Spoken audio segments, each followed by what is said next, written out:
Pernah kepikiran nggak, gimana ceritanya sebuah ide tiba-tiba bisa jadi fakta yang kita semua pegang?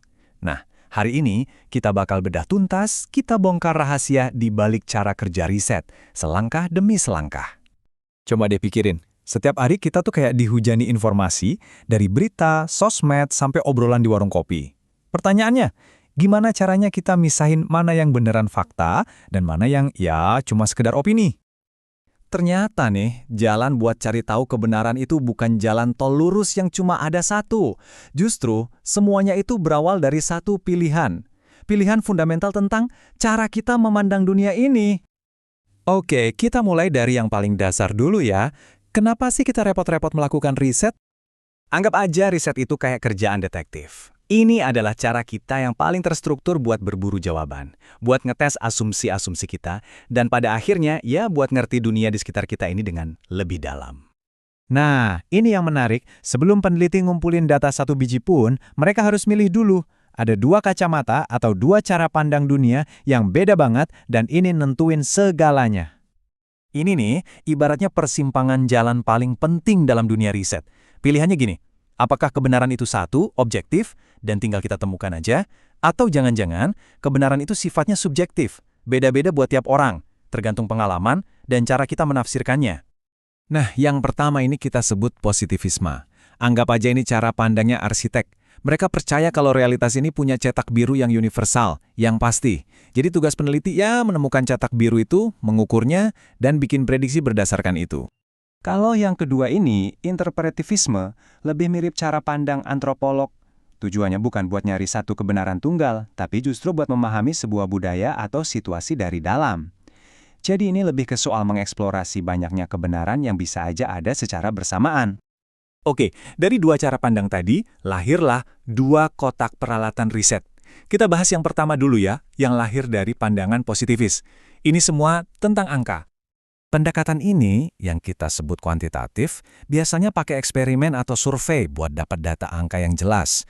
Kayak yang kita lihat di sini kan, gampang banget ngebandinginnya. Oh, ternyata perlakuan B hasilnya paling tinggi dibanding yang lain. Jelas, terukur. Tujuan utamanya itu buat nguji hipotesis, buat nyari hubungan sebab akibat yang bisa diukur.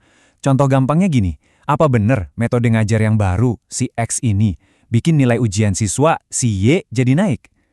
Nah, riset kuantitatif hadir buat ngejawab pertanyaan-pertanyaan kayak gitu. Sekarang kita buka kotak peralatan yang kedua.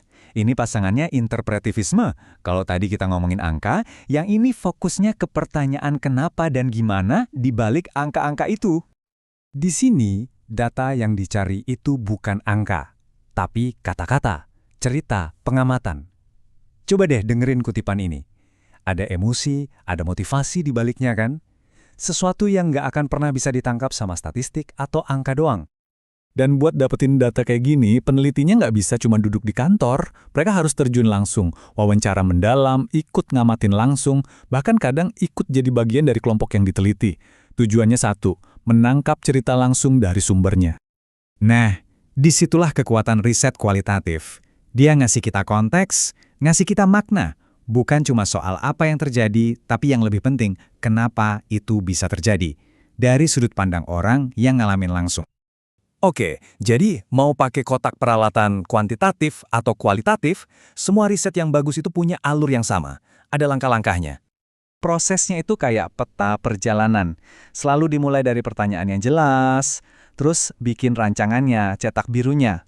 Lanjut kumpulin bukti, entah itu angka atau cerita. Setelah itu, datanya dianalisis buat dicari polanya. Dan terakhir, dari semua itu ditarik kesimpulan dan diceritakan hasilnya. Nah, tahap analisis ini kadang bisa jadi rumit banget, apalagi kalau kuantitatif ya.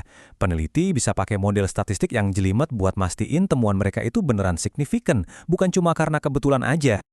Tapi mau serumit apapun matematikanya, tujuannya selalu sama kok, menemukan sinyal di tengah kebisingan. Intinya ya, misahin mana temuan yang beneran penting dari data yang acak, buat nemuin kebenaran yang tersembunyi di dalamnya.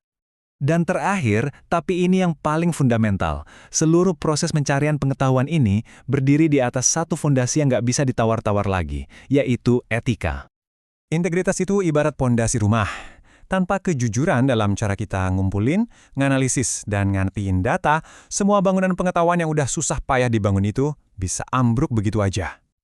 Makanya ada prinsip-prinsip etika ini, ada informed consent atau persetujuan, ada kewajiban menjaga kerahasiaan, dan yang pasti, kejujuran dalam melaporkan data. Ini semua bukan sekedar aturan di atas kertas. Ini adalah pagar pengaman kita buat ngelindungin orang yang terlibat dalam riset dan buat mastiin hasilnya bisa kita percaya.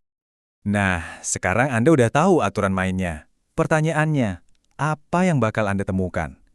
Karena saat kita paham gimana pengetahuan itu dibentuk, kita jadi lebih dari sekedar konsumen informasi. Kita jadi bisa bertanya, mengevaluasi, dan bahkan ikut menciptakan pengetahuan itu sendiri.